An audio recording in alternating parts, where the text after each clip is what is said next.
Akhirnya PBNU melarang para Habaib Alwi mengaku sebagai dzurriyyah Nabi Muhammad SAW karena dianggap telah menyalahgunakan kemuliaan Rasulullah SAW, sehingga para Habaib Alwi dilarang mengaku-ngaku sebagai dzurriyyahnya Nabi Muhammad SAW atau mengaku-ngaku sebagai cucunya Nabi Muhammad SAW. Siapapun orangnya yang mengaku-ngaku sebagai dzurriyyah Nabi Muhammad SAW atau mengaku-ngaku sebagai cucunya Nabi Muhammad SAW, maka dikhawatirkan akan menyalahgunakan kemuliaan Rasulullah SAW. Karena dengan mengaku-ngaku sebagai dzurriyyah Nabi, mengaku-ngaku sebagai keturunan Nabi, atau mengaku-ngaku sebagai cucu Nabi, kemudian dipakai untuk bangga-banggaan di atas panggung ceramah, kemudian mengaku-ngaku saya ini cucu Nabi, saya ini dzurriyyah Nabi, saya ini keturunan Nabi, maka Anda semua harus menghormati saya, memuliakan saya, dan seterusnya. Itu adalah salah satu bentuk penyalahgunaan kemuliaan Rasulullah SAW. Apalagi mengaku-ngaku sebagai dzurriyyah Nabi, atau mengaku sebagai cucu Nabi, atau mengaku sebagai keturunan Nabi, kemudian dipakai untuk dawir meminta uang kepada masyarakat kaum muslimin. Ini juga sebagai salah satu bentuk menyalahgunakan kemuliaan Rasulullah SAW. Nah, bentuk-bentuk penyalahgunaan kemuliaan Rasulullah SAW ini telah dilarang oleh NU. Bahkan NU tidak akan mentolerir sama sekali. Dan ini resmi pelarangan ini diterbitkan oleh NU di dalam surat instruksinya.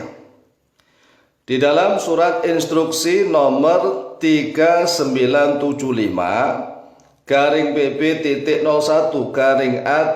Romawi 2.08.47 garing 06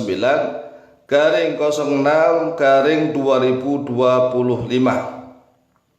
Nah, surat instruksi ini ditandatangani oleh 4 pengurus inti dari PBNU, yaitu yang ditandatangani oleh yang pertama oleh Rais Am PBNU Ki Haji Miftahul Akhyar. Kemudian yang kedua ditandatangani oleh Khatib Am PBNU, yaitu Ki Haji Ahmad Said Asrori.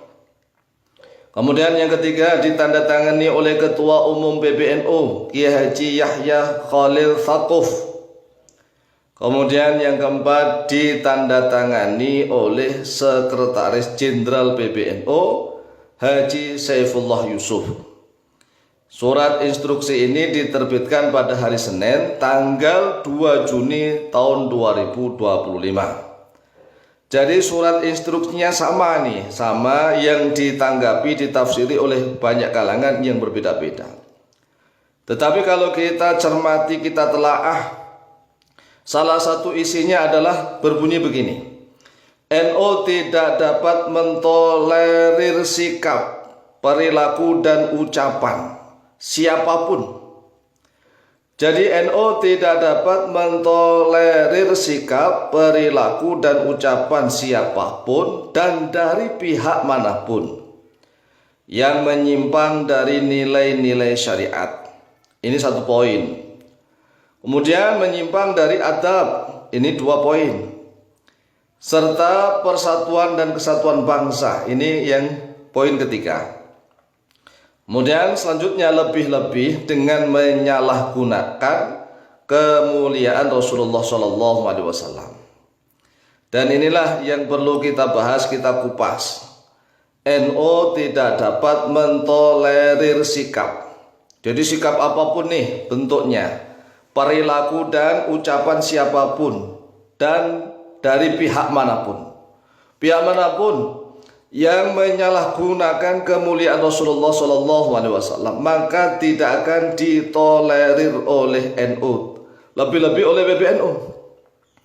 Nah, surat edaran ini kan dikirimkan kepada seluruh pengurus PWNU, pengurus wilayah setingkat provinsi se-Indonesia. Kemudian juga dikirimkan kepada seluruh pengurus wilayah cabang. Cabang itu setingkat kabupaten dan kota. Dan juga PCI, pengurus cabang istimewa seluruh dunia. Jadi masing-masing negara di seluruh dunia ini yang ada kepengurusan NU-nya disebut PCI. Pengurus cabang istimewa dari seluruh dunia sudah dikasih surat instruksi bahwa NU tidak akan mentolerir siapapun yang menyalahgunakan kemuliaan Rasulullah Shallallahu Alaihi Wasallam. Dan orang yang disebut menyalahgunakan kemuliaan Rasulullah Shallallahu Alaihi Wasallam ini adalah orang yang mengaku-ngaku sebagai dzurriyyah Nabi. Mengapa? Karena kalau misalnya nih ada orang yang ngaku-ngaku sebagai umatnya Nabi Muhammad Shallallahu Alaihi Wasallam, kemudian dianggap menyalahgunakan kemuliaan Rasulullah, ya tidak bisa. Nggak bisa kalau hanya mengaku sebagai umatnya Nabi. Misalnya nih, seluruh warga NU dengan bangganya mengaku sebagai umatnya Nabi Muhammad SAW.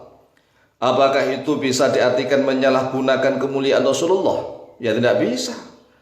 Jadi kita ini kan harus bangga sebagai umatnya Nabi Muhammad SAW. Kemudian kita dianggap menyalahgunakan kemuliaan Rasulullah. Nggak bisa ndak. Kalau untuk urusan umat itu nggak bisa. Tetapi kalau mengaku-ngaku sebagai dzurriyyah Nabi, atau mengaku-ngaku sebagai keturunan Nabi, atau mengaku-ngaku sebagai cucu Nabi, itu bisa dianggap menyalahgunakan kemuliaan Rasulullah Shallallahu Alaihi Wasallam. Apalagi ada ucapan, ya perilaku dari pihak manapun atau dari siapapun yang menyimpang dari nilai-nilai syariat. Nah, nilai standar syariat itu seperti apa? Apakah harus bersandarkan Quran hadis atau kitab-kitab para ulama ahli fikih atau bagaimana? Nah, kemudian adab, kemudian cerita-cerita khurafat itu apakah menyimpang dari nilai-nilai syariat? Dan persatuan kesatuan bangsa.